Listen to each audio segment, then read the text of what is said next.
buenas noches. Bienvenidos a Candil de la Calle y Oscuridad de su Casa.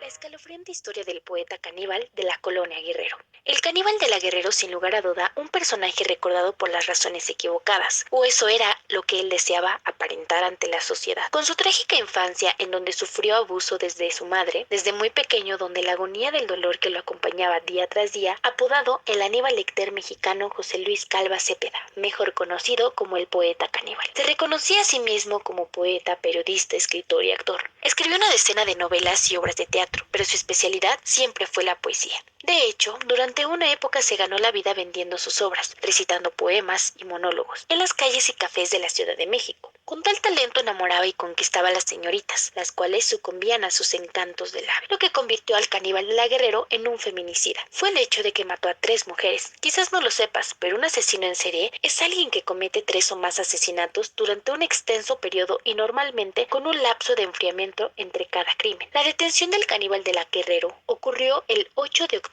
de 2007, acusándolo de canibalismo y triple homicidio. Las autoridades mexicanas lo atraparon en su casa después de que la familia de su pareja, Alejandra Galeana Garavito, de 32 años y madre de 2 hijos, denunciaron su desaparición el 5 de octubre de 2007. Además, los vecinos reportaron un olor insoportable en el edificio. Cuando los policías entraron, encontraron el tronco de Alejandra en un closet, otras partes de su cuerpo cortadas en trozos y fueron halladas en el refrigerador. Si crees que esto es todo, te equivocas, pues también encontraron su antebrazo recién frito en un sartén. Sin embargo, él negó ante la Fiscalía del Distrito Federal haber practicado el canibalismo. Lo que sí sucedió, se declaró culpable del asesinato, aunque esto no cambió la postura del fiscal Gustavo Salas, que mantiene la línea de la premeditación y la consumación del acto caníbal. Y con ello llegó el fin del poeta caníbal, el cual murió el 11 de diciembre de 2007, tras presuntamente suicidarse en una celda de la cárcel usando un cinturón. Sin embargo, existen dudas sobre si José Luis Calva Cepeda se suicidó, ya que según declaraciones de su hermana, al reconocer el cadáver, Calva Cepeda presentaba marcas de tortura y una presunta violación por parte de los internos. También confesó que el cinturón con el que su hermano había sido encontrado ahorcado no correspondía al de él. Además, dijo que José Luis Calva antes de morir se volvió loco y mirándola le decía: "Soy el caníbal". En México han existido varios asesinos seriales. Uno de los casos más sonados fue el del caníbal de la Guerrero, José Luis Calva Cepeda, responsable de 3 homicidios, incluido el de su esposa.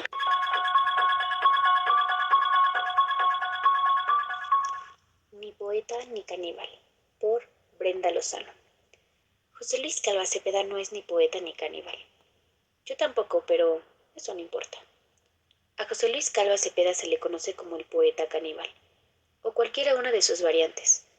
Veamos cómo se ganó el apodo. Al principio de este mes la policía buscaba el cuerpo de Alejandra Galeana en un edificio en la colonia Guerrero. Al notar que había policías en la puerta del edificio, Calva Cepeda resolvió, como suele hacerse en estos casos, saltar por la ventana. Saltó desde el 4º piso y lo atropelló un taxi. Así lo encontró la policía, teniéndolo en la calle. Lo trasladaron a un hospital y escudriñaron su departamento. Descubrieron los restos de Alejandra Galeana.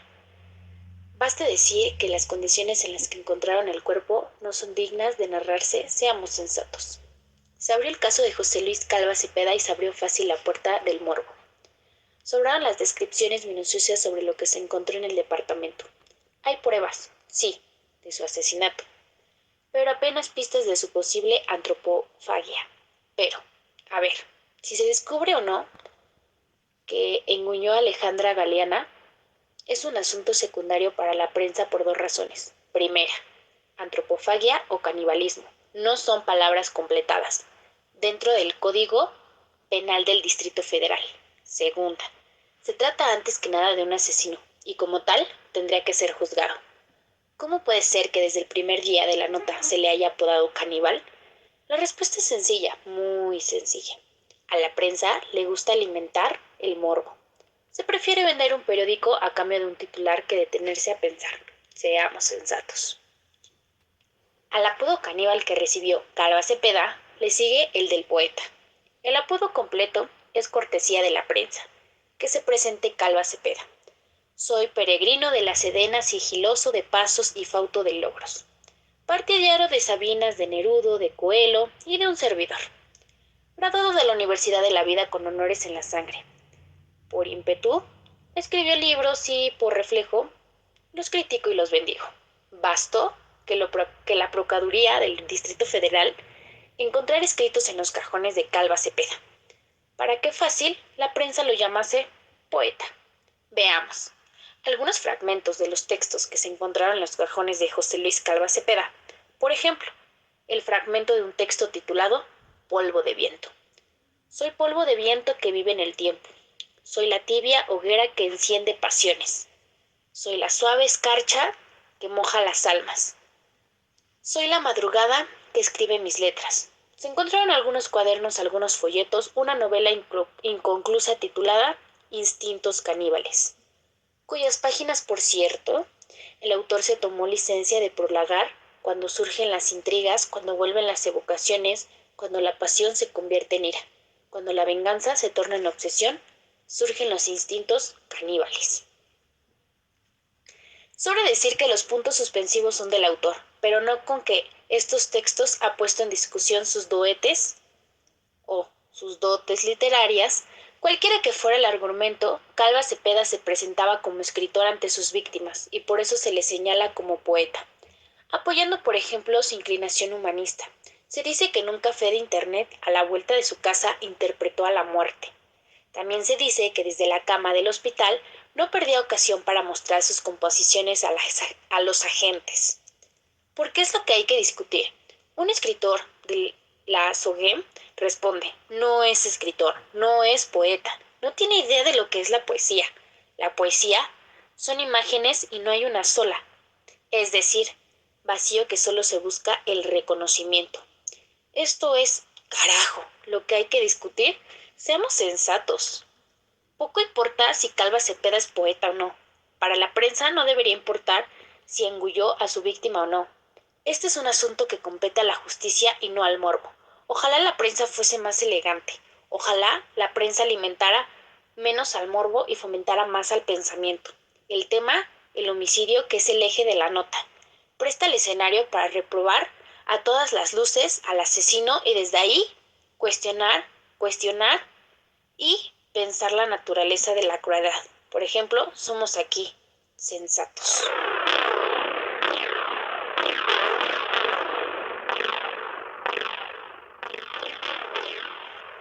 La Mataviejitas. Siempre tuve el deseo de infligir dolor en otros y de que otros me inflijan dolor a mí. Siempre disfruté de todo lo que causara dolor.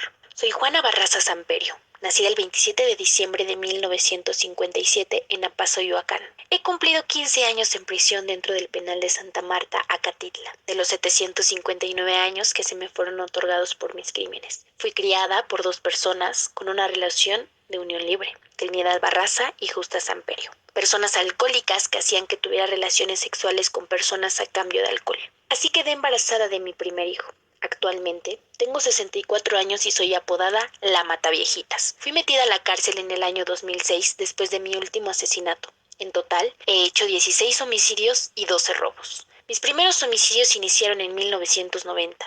Mataba mujeres entre 60 y 85 años. Había un patrón que yo seguía de mis presas, pues todas eran ancianas que vivían solas. Sus puertas nunca estaban forzadas. Yo digo que alguien me dejaba entrar para yo cometer estos crímenes. Y bueno, por otro lado, las policías aseguraban que la persona que cometía estos crímenes era transexual, una persona muy gorda, robusta, espalda gruesa. Pero en realidad era una simple mujer que anteriormente se dedicaba a la lucha libre. Mi modus operandus era basado en ganarme la confianza de mis víctimas. En ocasiones les ofrecía ayuda a cambio de dinero, por mis pocos conocimientos de enfermería básica. Y bueno, te preguntarás, ¿por qué es que mataba viejitas? La verdad es que la relacionaba mucho con mi madre, ya que en mi último asesinato tomé un estetoscopio, se lo rodé en su cuello y apreté tan fuerte hasta estrangularla. Y así fue con cada una de mis víctimas. La verdad es que no me arrepiento de nada. Disfruté y gocé cada maldito segundo de esas muertes. Las víctimas de feminicidio siempre han sido torturas con muertes muy feas y violentas. Hay varios casos que se asimilan al mío, como aquel de Poquianchis, las hermanas que en los años 40 prostituían indígenas, las mataban si quedaban embarazadas y luego las enterraban en cemento. Yo, Barraza, no me considero una mala madre para mi hijo. Al contrario, siempre le di lo mejor, porque yo no quería que sufrieran lo que yo de niña. No quiero que se confundan ni que piensen que trato de defenderme. No. Al contrario, soy responsable de cada asesinato, pues la verdad, yo considero que es peor ser una mala madre. Era luchadora. Se hacía llamar la Dama del Silencio. Este es el fragmento de una entrevista realizada en 2006 en la Arena México, tan solo una semana antes de que se hiciera famosa como asesina serial. Yo soy la señora Juana Barraza Sanperi. ¿Ruda o técnica? Ruda de corazón. ¿Y dónde es más ruda, aquí o en casa? Pues en los dos lados. La Mataviejitas. ¿Asesina o víctima? La investigadora Susana Vargas describe en un libro la personalidad de Juana Barraza, una de las asesinas seriales más famosas de México, y desvela las claves detrás de su persecución y captura. Elena Reina. ¿Cómo se construye en México una asesina serial? ¿Es la Mataviejitas una peligrosa homicida? ¿O solo es otra víctima de esa construcción arquetípica? Esa era la pregunta que rondaba a la profesora e investigadora Susana Vargas, mientras seguía desde Estados Unidos uno de los casos que sacudió a México durante más de una década, desde finales de los 90 hasta 2006. La misteriosa muerte violenta de adultas mayores y la posibilidad de que detrás de los macabros asesinatos estuviera una sola persona aterrorizaba a un país ya por esos años, con crímenes brutales como los de los Zetas o los narcosatánicos. Ni los descuartizadores, ni las matanzas, ni los asesinatos masivos de mujeres trabajadoras de Ciudad de Juárez de esos años habían logrado una movilización tal de las autoridades, como los operativos que se emprendieron entre 2005 y 2006 para cazar al que creía entonces que estaba detrás de la estrangulación de esas mujeres mayores. La detención de Juana Barraza, de 49 años, entonces apodada la Mataviejitas, removió los cimientos de una cultura que, según Vargas, fue clave para la construcción del enemigo público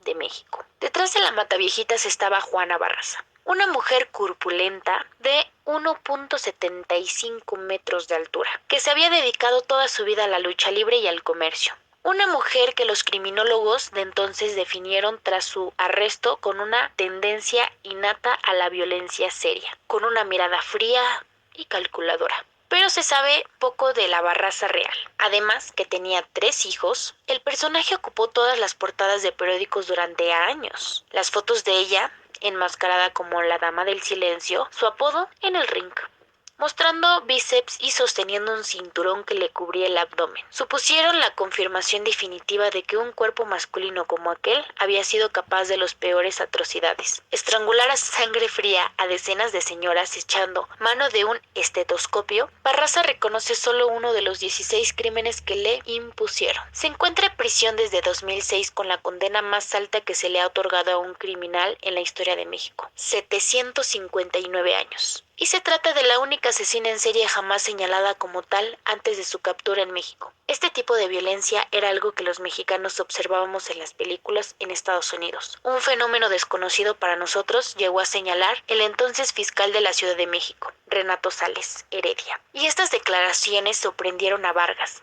¿Por qué los asesinos seriales son más terroríficos que los líderes de los cárteles de la droga? Para Vargas, el peor crimen que Barraza pudo cometer en México fue asesinar a adultas mayores, consideradas en el imaginario colectivo como las madres de la patria, las más vulnerables, desexualizadas, con una vocación exclusivamente maternal. La mismísima Virgen de Guadalupe y su verdugo, una mujer que se representa el arquetipo antifemenino, abandonada por su madre, vendida desde que era pequeña al mejor postor. Un señor que la cuidó como su hija, la Mataviejitas, tiene una historia muy similar a la Malintzin.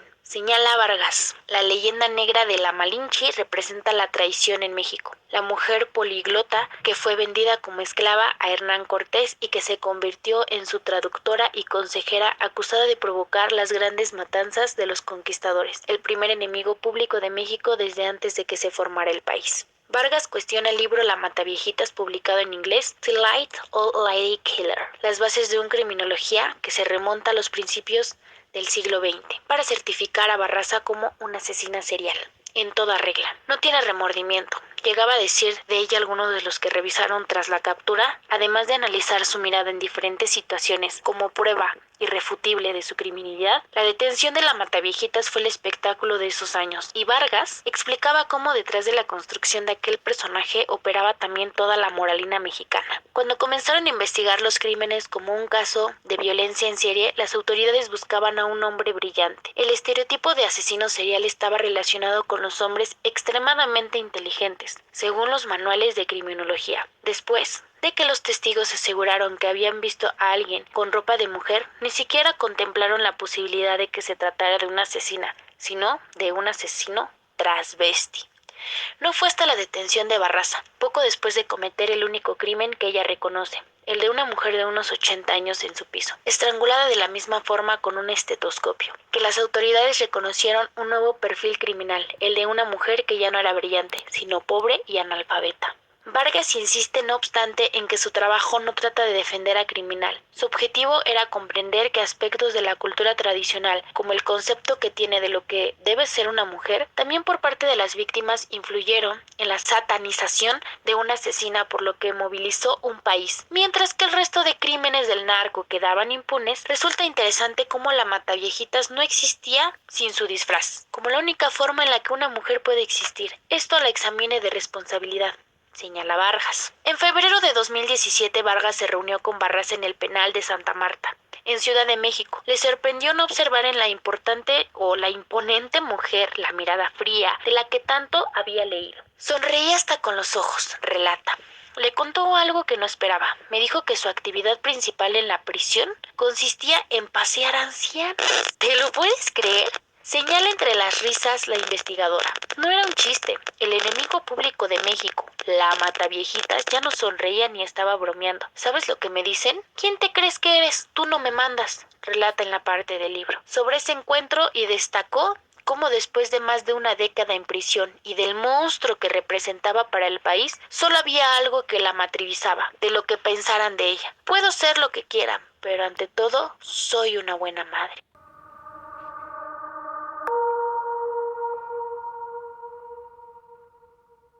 El monstruo de Ecatepec. Opinión del experto nacional por Jaina Pereira. Bueno, ¿qué le vamos a hacer? Nos fascinan figuras como Juan Carlos, el monstruo de Ecatepec. Embelesados con la entrevista psiquiátrica que se filtró. Su voz se repite una y otra vez. Es en prácticamente todos los canales y estaciones. ¿Será que con su difusión se pone en riesgo el debido proceso? ¿Importa? No.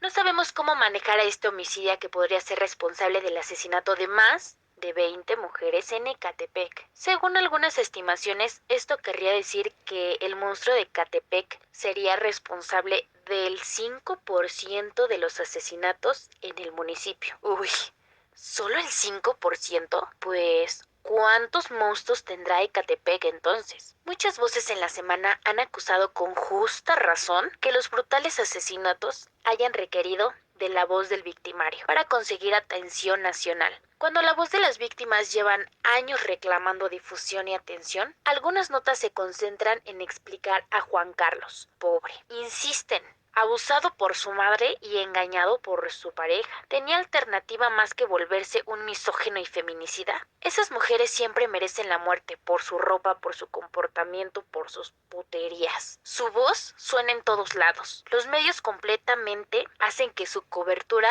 sean algunas cifras de la violencia contra las mujeres. Cifras que hemos escuchado millones, pero millones de veces. ¿Pero qué? De pronto adquieren dimensiones cuando se escucha con un prefiero que mis perritos coman carne de esas mujeres a que ellas sigan respirando mi oxígeno. En el fondo, pues bueno, Aprovechemos la coyuntura. Si esto es lo que necesitamos para hablar a fondo de la violencia homicidia en contra de las mujeres, hagamos uso de Juan Carlos y de nuestro morbo y de nuestro sistema de justicia, más preocupado por el espectáculo que por la justicia. Pero seamos francos, ¿qué es lo que nos horroriza? ¿Por qué lo llamamos monstruo? ¿Por el número de mujeres? ¿Porque no tiene remordimiento? ¿Porque declara su odio con orgullo por los métodos de asesinato, desmembramiento y preservación de las asesinadas? Porque lo cierto es que muchas de las declaraciones no son ajenas. Por ejemplo, ese relato que le llena los ojos de lágrimas de cuando su expareja lo engañó y los policías se burlaron de él. Su mujer se fue con otro cabrón. Ese niño no es tuyo, ya déjale de mover. A Juan Carlos le duele la humillación. Parecía que no se tratara de la pérdida de su expareja, sino la furia de saber a otros hombres burlándose de él, los policías y el otro cabrón. Después de que caí de las escaleras iba con puro 10, a partir de ese momento perfección en la escuela. Para Juan Carlos es muy importante impresionar al psiquiatra. Es un chingón, no cabe duda. Me daba cuenta de cosas que muchos niños no se dan cuenta a esa edad, insiste. Luego la narrativa de la derrota. Después de los 22, toda pareja sentimental que yo tenía terminaba dándome en la madre. ¿Cuántos fueron? Cuestiona el psiquiatra. Muchísimas, patrón, porque era Juan Carlos. Tener muchísimas mujeres es importante. Aunque las odie, aunque terminen dándole en la madre. Él se valida en la medida en que tiene muchas mujeres y así lo presume. Y por supuesto, el problema del origen, mi mamá andaba de puta con otro güey. Mi mamá estuvo de mandilón con ella. Ni una pinche vieja me va a faltar al respeto así jamás. Al final de cuentas, las mujeres son el centro de su vida, como victimarias, como blancos, como obsesión. Él conquista a muchísimas, pero las mujeres son putas y son traidoras. Y ojo aquí, ¿cuántas veces hemos escuchado esa idea en la voz de tantos hombres? ¿Qué tan lejos están de que una mujer que conquistaron les engañe o quiera hablar con otro hombre en un bar? ¿O quiere terminar su relación sentimental dándoles en la madre? ¿Cuántos de ellos creerán que se ganó la violencia que merecía morir? Las cifras de feminicidios nos dicen que muchos hombres están dispuestos a creer esto. Novios, exnovios, esposos, exesposos. ¿Qué tan lejos están de convertirse en monstruos? Porque los monstruos radican en el derecho que creen tener en reacir al agresivo, no tanto en la forma como decían, matarnos. Especialistas en discursos políticos, directora del discurso CS.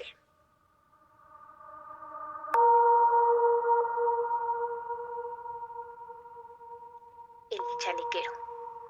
Un hombre de mediana edad que viste con sombrero y una chaqueta. En su rostro luce un bigote tupido y una mirada incierta.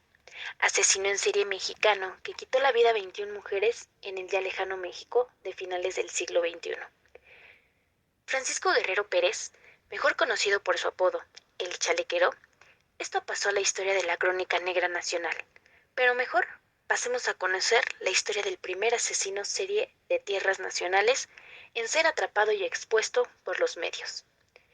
Existen muchas bromas en torno a sus primeros años de vida. Nació en la región de Bajío de 1840 de familia pobre. Fue el 11º hijo de un matrimonio roto, que no prestaba atención a sus hijos, o los maltrataban en el mejor de los casos. A los 22 años de edad, harto de los abusos de su madre y la ausencia de su padre, Guerrero Pérez, emigró a la Ciudad de México para trabajar para un zapatero. Guerrero hizo de las colonias Peralvillo y Tepito, el centro de la Ciudad de México, sus puntos de caza. Sus víctimas fueron casi siempre prostitutas, a las cuales degollaba con un cuchillo curtidor. En algunos casos, llegó a cortar por completo la cabeza de estas mujeres. También se encontraron evidencias de mutilación genital en muchas de sus víctimas. Una vez hecha la tarea, arrojaba los cadáveres al río, Consulado, hoy una avenida importante de la Ciudad de México. Muchas prostitutas sabían lo que este hombre hacía, pero era tanto el miedo a represalias que preferían guardar silencio. Cuando lo atraparon, el chalequero dijo que sus crímenes eran para limpiar la sociedad de estas mujeres pecadoras. Era evidente un odio hacia el sexo femenino, quizás generado por los abusos de su madre. Este hombre fue el primer feminicida serial conocido en México. El encargado de atraparlo fue el detective Francisco Chávez. En 1888, mismo año que en Londres, Jack, el Destripador, hacía de las suyas en las calles del barrio Witchpale, asesinado a sexoservidoras. Estas similitudes también hicieron que nuestro personaje lo apodaran Jack el Destripador mexicano. Después de conocer crímenes, la justicia de la época los condenó a la pena de muerte. Sin embargo, el mismo expresidente Porfirio Díaz redujo la pena de 20 años de prisión y salió a la cárcel de 1904, y solo para seguir matando. Guerrero intentó llevar una vida tranquila después de 2 décadas tras las rejas, pero su perfil psicópata se lo impidió. Estranguló sin misericordia a una anciana frente a testigos, lo cual lo llevó de nuevo ante las autoridades. Esta vez se percataron del grave peligro que este criminal representaba a la sociedad. El chalequero pasó sus últimos años de vida en la prisión de Luckenbarre, hasta que murió de tuberculosis en 1910, mismo año en que estalló la Revolución Mexicana.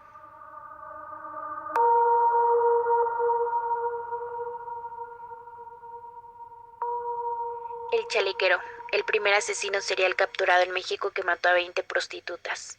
Sedentario, organizado y religioso, sus asesinatos eran motivados por el odio. Fue contemporáneo de Jack el Destripador, por Pablo Roa. Sedentario, organizado y religioso, un destripador contemporáneo a Jack en el siglo XXI, cuyos asesinatos eran motivados por el odio, pero sus crímenes no horrorizaron en Londres sino en la Ciudad de México. Francisco Guerrero Pérez era conocido como Antonio Prida. También se le conoce por ser el primer asesino serial. La percepción exagerada que tenía de sí mismo le ayudaba a su autonomía inflada. Almaguer, en su investigación, encontró que el chalequero veía el sexo femenino solamente como un objeto desechable para sentir placer sexual. Las víctimas eran encontradas con signos de violencia y crueldad, además de estar marcados por mutilación genital. En los crímenes claramente se veía reflejado el odio extremo. Violaba para demostrarle según el poder y la superioridad que tenía sobre las mujeres. Y aunque casi todas sus víctimas eran prostitutas, no las mataba por su oficio, sino porque eran vulnerables. No obstante, otros reportes afirman que también las mataba porque creía que estaban cometiendo un pecado y que su trabajo era inmoral, que las mujeres debían una fidelidad absoluta a sus esposos. Adulterio debía ser castigado con la muerte. Su modus operandi era siempre similar. Se acercaba a las mujeres para pedir sus servicios y tener sexo. Después, las torturaba, las asesinaba y lanzaba sus cadáveres al río Consulado, hoy una avenida. A veces las amenazaba y las acuchillaba, otras veces las estrangulaba o degollaba, y hasta decapitaba. Era manipulador, promiscuo y a veces sufría de ataques de ira. No obstante, para perpetrar sus crímenes, le ayudaba el hecho de que podía ser una persona carismática. En 1888, el chalequero fue aprehendido por primera vez. Según Ham, un detective llamado Francisco Chávez fue quien lo arrestó después de ser denunciado por varios vecinos de la zona. Ese mismo año fue condenado en la pena de muerte. Sin embargo, algunos reportes afirman que el entonces presidente, Porfirio Díaz, redujo su sentencia a 20 años y salió libre, por un error burocrático, en 1904. 4 años después asesinó de nuevo. El libro rojo señala que en esta ocasión Guerrero Pérez cometió errores que lo llevaron a su captura. Un menor de edad identificado como José Inés Rodríguez había sido testigo de la violación, tortura y homicidio de la mujer de la tercera edad. El niño pastor se encontraba con su ganado cerca del río Consulado, cuando escuchó los gritos de la víctima. Otros 2 hermanas, de apellido Solorio, vieron el chalequero limpiarse la sangre de la cara. El tórax y los brazos son agua del arroyo. Dentro del palacio Lecumberri, otros reos le descubrieron como una persona callada y tranquila, pero más que nada que le importara mucho su apariencia. Presuntamente, en una ocasión le escribió una carta al director de la cárcel pidiéndole si su familia le podía traer ropa nueva que estuviera al nivel de su educación. Murió antes de que le dieran una nueva sentencia. Francisco Guerrero Pérez fue hallado inconsciente en su celda y trasladado al Hospital Juárez, donde fue declarado muerto. Ocurrió en 1910, el año en que se detonó la Revolución Mexicana. Existen distintos reportes sobre la causa de su fallecimiento. Unos dicen que por tifoidea, tuberculosis o por una contusión y una trombombelia de un accidente. Uno de los primeros criminalistas en la historia de México, Carlos Rumnack, declaró que el chalequero había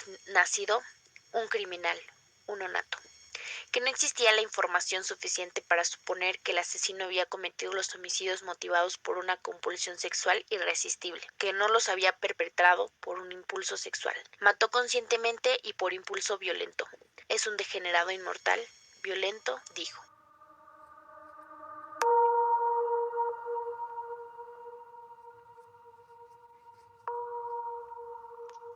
El caníbal de Atizapán. Andrés Mendoza era de corta estatura y cabellera rizada, rasgo por el que también se le conocía como el chino. Su aspecto era el de un hombre inofensivo, que buscaba siempre el bienestar ajeno, como ocurre en el caso de muchos asesinos seriales. Nadie podría creer que alguien como él escondiera un secreto tan tétrico a sus espaldas. Al momento de llevar a cabo las investigaciones en su hogar, los peritos encontraron más de 4,000 restos óseos enterrados. La gran mayoría de mujeres se podría decir que conmocionó no solo a la ciudad, sino a todo el país, fue el de Andrés Filomeno, conocido como el feminicida de Atizapán, o como algunos también lo llamaron, el carnicero de Atizapán. Durante unos 20 años habría asesinado a más de 20 mujeres dentro de su casa, donde literalmente las seccionó en el sótano bajo su recámara. Las sepultó alrededor de todo su patio y ahí seguía viviendo. La desaparición de Reina González, de 34 años, puso al descubierto una nueva historia de terror en el Estado de México. La existencia de un feminicida serial responsable de matar en los últimos 20 años a unas 30 mujeres, comer parte de sus cuerpos y enterrar los restos en su domicilio, según declaró él mismo. Se trata de Andrés Filomeno N., de 72 años, a quien sus vecinos conocían como el Chino. Las investigaciones por la desaparición de Reina llevaron a las autoridades hasta donde vivía este sujeto. El lote 19, manzana 37, casa 22 de la calle Margaritas, en la colonia Lomas de San Miguel, en Atizapán de Zaragoza. Con base en una orden de cateo, peritos apoyados por binomios caninos localizaron en la vivienda el cuerpo desmembrado de Reina. El caníbal de Atizapán. Critican la serie por espectaculizar feminicidios. Algunas feministas señalaron que la serie hace un espectáculo con la muerte de las mujeres. Tras el estreno de la serie documental Caníbal Indignación Total, feministas expresaron que el programa es un espectáculo de feminicidio, debido a que se centra en el feminicida y no en la violencia contra las mujeres. La serie, que fue producida en conjunto con la Suprema Corte de la Justicia de la Nación, se estrenó con el objetivo de reflexionar sobre los feminicidios en México y crear conciencia de la gravedad que conlleva la violencia feminicida. Según el ministerio o el ministro presidente Arturo Saldívar, Caníbal Indignación Total busca precisamente generar una reflexión y una llamada de atención. No es la idea de provocar morbo, ni siquiera la idea es centrarse en ese extraordinario caso. La historia son los feminicidios que están parables en el país.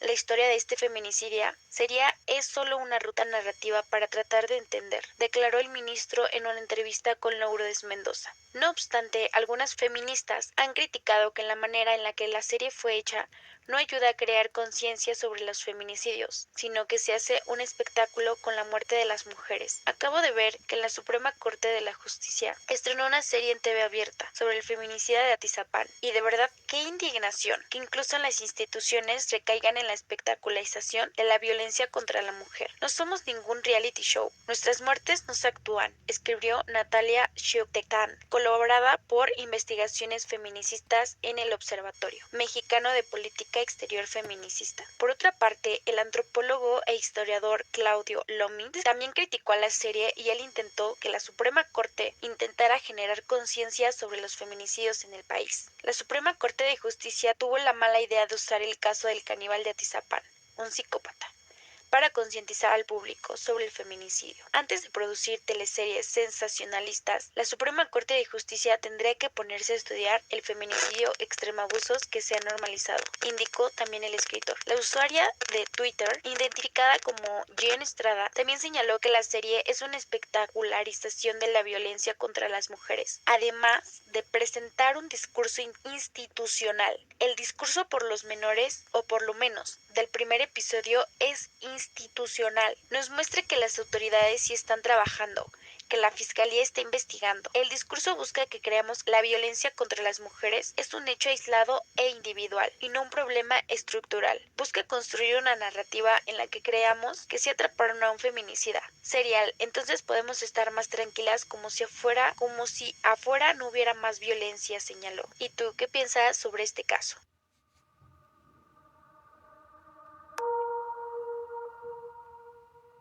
Hemos llegado al final de nuestro compendio de crónicas. ¿Y tú? ¿Ya conocías a alguno de estos asesinos desalmados? ¿Conocías la historia que ocultaban detrás de todos sus actos malignos? Nosotros nos despedimos y nos seguimos acompañando con más relatos en otro capítulo más. Hasta luego.